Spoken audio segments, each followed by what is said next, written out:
pinagaling ang Jeresenong inaalihan ng mga demonyo. Ganito ang nakalagay ho sa ating banal na aklat. Sumadsad sila sa lupain ng mga Jereseno katapat ng Galilee. Paglunsad ni Jesus, iya'y sinalubong ng isang lalaking tagaroon. Ito'y inaalihan ng demonyo, kaya't matagal nang hindi nagsusuot ng damit at sa libingan na tumitira. Pagkakita kay Jesus, sumigaw ang lalaki. Nagpatira pa sa kanyang harapan at malakas na nagsabi, "Jesus, anak ng katastasang Diyos, ano ang pakialam mo sa akin? Nakikiusap ako sa iyo, huwag mo akong pahirapan." Sinabi niya ito sapagkat ang masamang espiritu ay inutusan ni Jesus na lumabas sa taong iyon. Madalas siyang alihan ito at kahit na bantayan, ipangaw at gapusin ng mga tanikala, pinapatid niya ang mga ito at siya itinataboy ng mga demonyo sa ilang. Tinanong siya ni Jesus, "Ano ang pangalan mo?" "Lehiyon," tugon niya, sapagkat marami ang demonyong pumasok sa kanya. At nagmakaawa sila kay Jesus na huwag silang utusang tumalon sa kalalimang walang hanggan. May malaking kawan ng baboy na nanginginain sa burol na malapit doon. Nakiusap kay Jesus sa mga demonyo na papasukin sila sa mga iyon at pinahintulutan naman sila. Lumabas sa mga tao ang mga demonyo at pumasok sa mga baboy. Ang kawan ay biglang sumibad ng takbo, tuloy-tuloy na nahulog sa lawa at nalunod. Nang makita ng mga tagapag-alaga nangyari, tumakas sila at ipinamalita ito sa bayan at sa mga tao sa nayon. Lumabas ang mga tao upang tingnan ang nangyari. Pagdating nila kay Jesus, nakita nila ang taong inaalihan ng mga demonyo. Nakaupo ito sa paanan ni Jesus, nakadamit na at matino na ang isip, at sila'y lubhang natakot. Isinalaysay naman sa kanila ng mga nakakita kung paano gumaling ang inaalihan ng mga demonyo.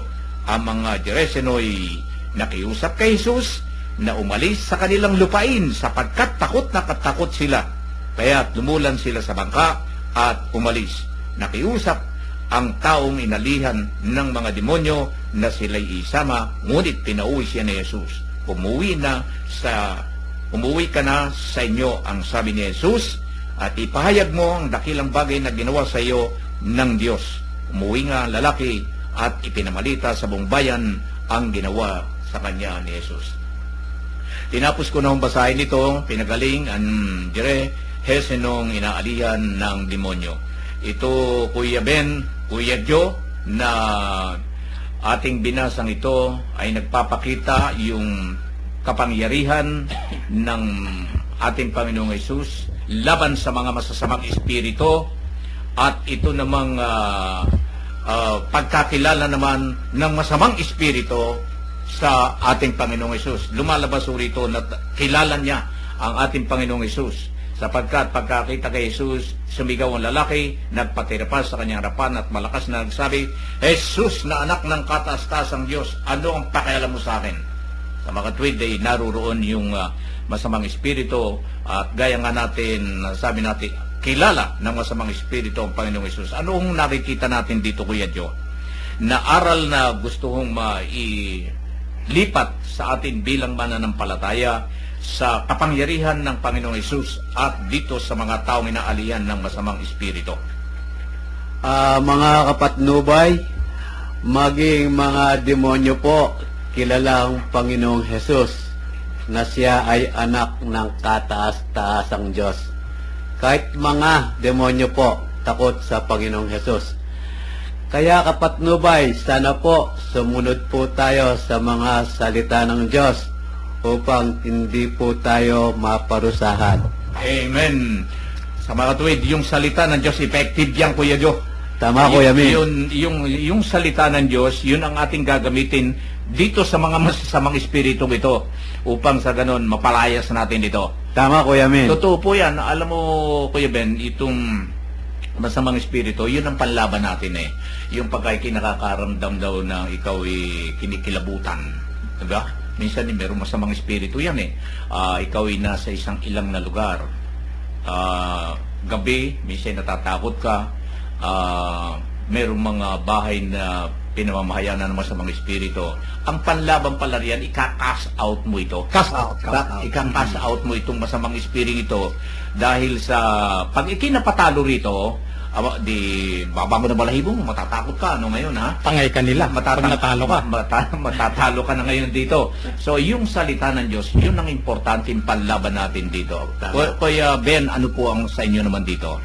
Alam nyo, napakasarap nitong pinag-uusapan natin at masarap ito hinihimay eh. Unang-una, kung makikita natin dito, bakit na una itong sinasabi na, sabi rito sinabi niya ito sapagkat ang masamang espiritu inutusan ni Jesus na lumabas sa taong iyon. Ibig sabihin, nangyari na. Kailangan talaga masusuri natin na ang isang kasaysayan na ginagawa ng ating Panginoon, kailan may pagsusuri at talagang hinihimay natin yan eh. Hindi katulad tayo ng ibang mga relihiyon na iba na hinahanap nila yung para sa kanila at yung tatama sa kanilang pananampalataya. Tayo po sa pag-aaral ng patnubay ay nakikita natin hinihimay at tinitingnan natin yung mamahalagang bagay na dapat ito ay ating mapag-aralan. Kung titingnan po natin yung salitang nagpatira pa sa kanyang harapan at malakas na nagsabi, Jesus, anak ng kataas-taasang Diyos, ano ang pakialam mo sa akin? Kung hindi mo titingnan at babasahin ng buo, ang lalabas dito, yun, nangyayari pa lamang. Yung pala'y nangyari na. Nangyari na. Na napalayas na niya yung demonyo sa taong ito.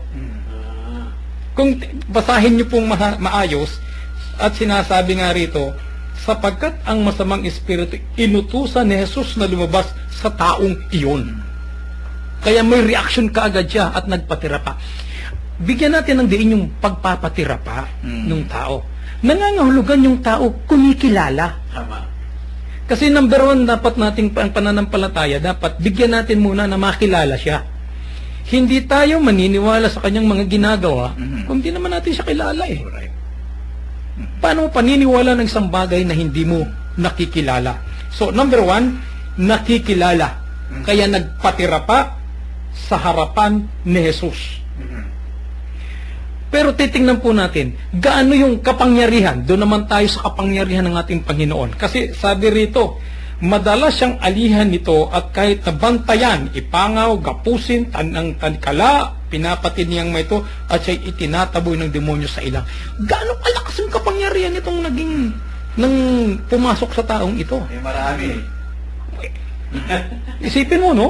Isipin mo yung kanyang lakas eh. Kahit na anong gawin ng mga kapwa-tao, walang magawa. Ngayon, tingnan po natin yung sinabing yun, kaya hinihimay natin. Ganito kalakas, ibig sabihin, yung mga taong tumatali, nagtatanikala, walang magawa. Walang makagawa sa kanya na may pagtanggol siya at may saayo siya. At tanging si Jesus, yung pag-asa.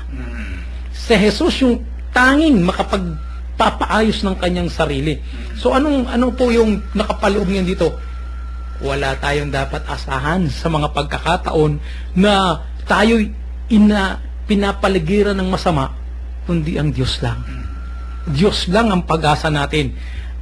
Pag inasa natin sa tao, walang mangyayari. Gapusin ka man, ano man ang gawin sa iyo, walang magagawa. Pero kapag si Jesus ang nakasama mo at nalapitan mo, 100% magkakaroon ka ng pag-asang makawala sa masamang bagay na ito.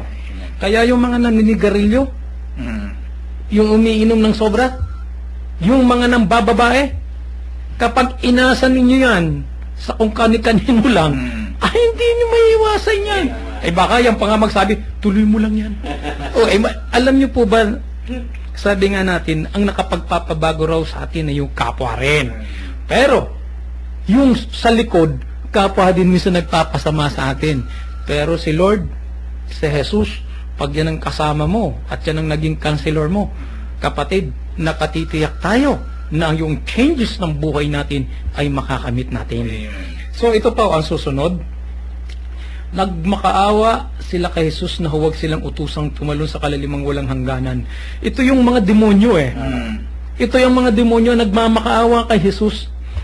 Pero alam po ninyo sa panahon na ito eh, hindi pa rin mapaniwalaan ng mga iba, may mga ibang reliyon, mga sekta, na si Kristo ay Diyos.